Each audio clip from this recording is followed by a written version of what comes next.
Nous sommes à présent en duplex avec Christophe Grosset, responsable des produits de bourse chez Unicredit. Bonjour Christophe. Bonjour. Alors on va parler avec vous donc un petit peu de la situation sur les marchés. On commence par les volumes en ce mois de mai qui sont donc du coup un peu plus faibles.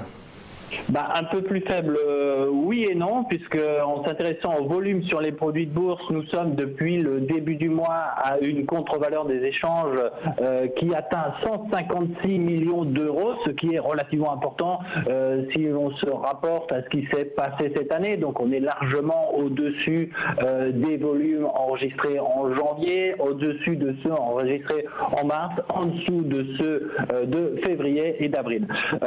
Toutefois, si l'on va regarder un petit peu ce qui se passe dans le détail sur les marchés, on a une situation relativement paradoxale. Et là, je me permettrai une petite analyse sur la volatilité, ce qui permettra peut-être d'expliquer le choix qu'ont fait les investisseurs dans les dernières séances, qui pourrait effectivement surprendre à premier abord, puisque si l'on regarde dans les volumes, 21,6% des échanges ont été faits sur les varants. Alors la principale différence des varants par rapport aux autres produits de bourse, turbo, certificat leverage short et ainsi de suite, c'est fondamentalement que ces instruments vont bénéficier ou être pénalisés par des évolutions de volatilité. Très concrètement, lorsque la volatilité, donc lorsque les marchés bougent plus, eh bien un varant va s'apprécier qu'il soit directionnel à la hausse ou à la baisse.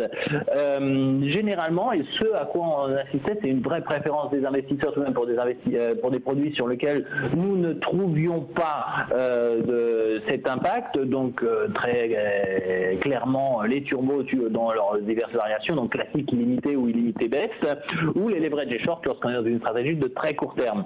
Alors, pourquoi, en fait, on sent ce choix pour les varants? Ça peut peut-être s'expliquer par justement la situation de volatilité que nous rencontrons actuellement sur les marchés. Donc, à un niveau général, donc on va se parler de la volatilité de l'Eurostoxx, donc l'indice des 50 principales valeurs européennes. Donc, la volatilité actuellement se trouve sous la barre des 13%. Alors, 13%, c'est peut-être pas très parlant pour l'ensemble de nos auditeurs, mais c'est l'un des plus bas, enfin c'est les 3% les plus bas de cet indice. Donc on est vraiment dans des niveaux très très bas. Si on se le rappelle déjà dans le deuxième semestre de l'année dernière, on s'était trouvé dans une situation similaire. La vraie nouvelle, c'est que cette année on a eu des moments, et on se le rappelle en février, où les marchés ont particulièrement bougé avec les craintes éventuellement inflationnistes, ou tout le monde a retourné à l'inflation, les marchés avaient bougé. On s'attendait à ce que les niveaux retournent entre quelque chose qui serait cohérent avec les niveaux de croissance actuels. C'est-à-dire que si on prend les niveaux de croissance actuels, on regarde où se trouvait la volatilité du marché dans le passé dans des situations similaires, on se trouvait sur une volatilité des marchés actions, donc mesurée par le biais de l'Eurostoxx, enfin du VSTOXX, l'indice qui mesure la volatilité de l'Eurostoxx, entre 16 et 18 points. Là, on est sous la barre des 13%, donc ça veut dire qu'on est vraiment très très bas. Et même quand on a un moment de volatilité, la correction se fait très très rapidement. C'est-à-dire même en février où il y a eu de fortes tensions, tac, en 2 semaines, ça s'est concentré. Là également, on a vraiment ces moments ponctuels de volatilité. On a pu notamment le voir, je suis en direct depuis donc le siège de Unicredit à Milan, donc on l'a vu dans les derniers jours, peut-être un peu plus de tension sur l'indice italien, mais ça se va tout de suite se recompresser. Donc cette situation, à la différence de l'année dernière où on avait effectivement une volatilité qui restait bas quoi qu'il arrive, là on a tout de même des moments où on a des pics de volatilité. Qu'est-ce que ça veut dire pour un investisseur en produits de bourse? Eh bien, ça veut dire deux choses. D'une part, on va pouvoir se positionner de façon directionnelle, donc on reste dans les stratégies habituelles, donc ils vont utiliser les turbos. Mais ce qu'on sent, et ce particulièrement sur les prises de position sur indice, c'est que on va avoir des prises de position peut-être un peu plus tactiques de la part des investisseurs qui vont utiliser donc des produits de volatilité, donc qui vont utiliser des varants, peut-être dans des stratégies où on va combiner à la fois l'achat d'un call à la fois l'achat d'input sur le même prix d'exercice pour en fait le revendre à l'un de ces moments de tension. Donc une anticipation, je dirais, assez pertinente, une stratégie qui est peut-être auquel on n'assistait peut-être pas dans les derniers mois et qui semble revenir au goût du jour. Donc ça, c'est peut-être l'une des explications qui explique la croissance des volumes en termes sur les varans. L'autre élément, je dirais, assez intéressant à relever, c'est le temps que les investisseurs vont rester positionnés sur les produits de bourse. Alors généralement, quand on est dans un marché, et là on peut le mesurer, ça nous donne des indications quand même, ce marché des produits de bourse, sur le sentiment des investisseurs particuliers et spécifiquement, lorsque les investisseurs vont avoir des positions très courtes, on va voir se développer de façon importante les transactions sur les certificats leverage. Leverage, je le rappelle, un certificat sur lequel vous allez pouvoir multiplier par 3, 5, 7, 8, 9, 10, jusqu'à 15 la performance d'un indice, jusqu'à 5 celle d'une action. Donc pour les détails, vous les retrouvez sur notre site bourse.unicredit.fr. Donc vous avez l'ensemble des grandes valeurs qui sont couvertes, et naturellement des grands indices. Et c'est des produits qui vont s'adapter à des stratégies de très court terme, parce qu'on multiplie la performance quotidienne. Et ça, les investisseurs l'ont bien compris et utilisent ces produits lorsqu'ils veulent faire un peu du trading. L'autre instrument qui est fortement utilisé dans ces cas-là, c'est également le turbo classique.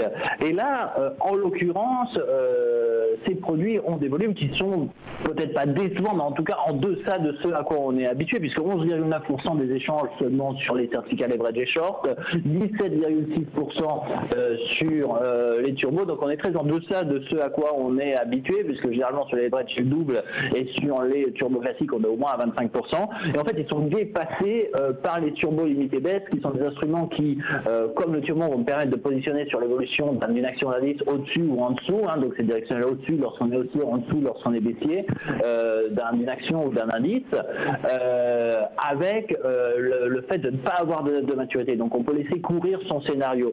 Et ces instruments sont en train de négocier beaucoup plus, puisque 19,5% des produits ont été faits, enfin des transactions ont été faites sur les turbos limités baisse, donc plus que sur les turbos.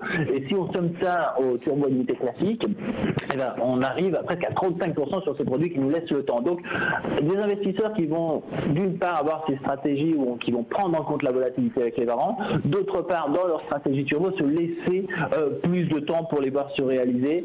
Outre l'indice, là on en avait déjà parlé la semaine dernière, donc la situation est relativement la même, donc on voit une concentration des transactions sur les produits liés à des indices. On assiste à du stock picking. Les actions qui ont fait l'actualité cette semaine dans le domaine des produits de bourse ont été LVMH, Iliad, donc ces valeurs qui ont eu une évolution, mais sur lesquelles on a eu vraiment une grosse prise de position de la part des investisseurs en produits de bourse. Donc un stock picking qui se limite, c'est-à-dire que si on va prendre dans les 10 les 10 sous-jacents les plus échangés, donc on va mélanger indices, matières premières, taux de change, actions, en fait on va déjà être à plus de 87% des échanges, qui explique qu'on a des prises de position qui sont très concentrées sur peu de sous-jacents.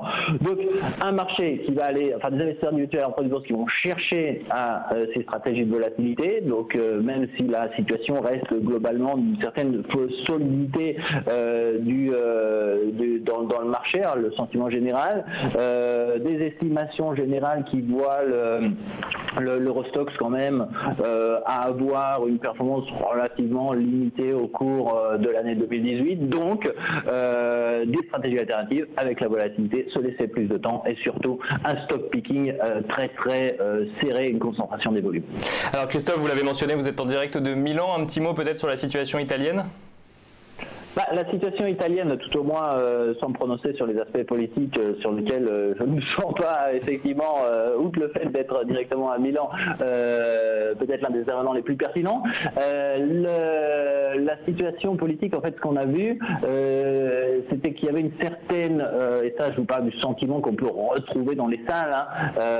Je rappelle d'ailleurs pour ceux qui voudraient se positionner sur l'évolution de la situation italienne, on dispose, outre de Varans et Turbo, sur les actions italiennes, les principales actions actions italiennes, de x7 et x-7 sur le FTSE MIB, donc l'indice de la bourse italienne, ce qui peut être intéressant au ces moments justement où ça bouge un petit peu. Il y avait une certaine tranquillité.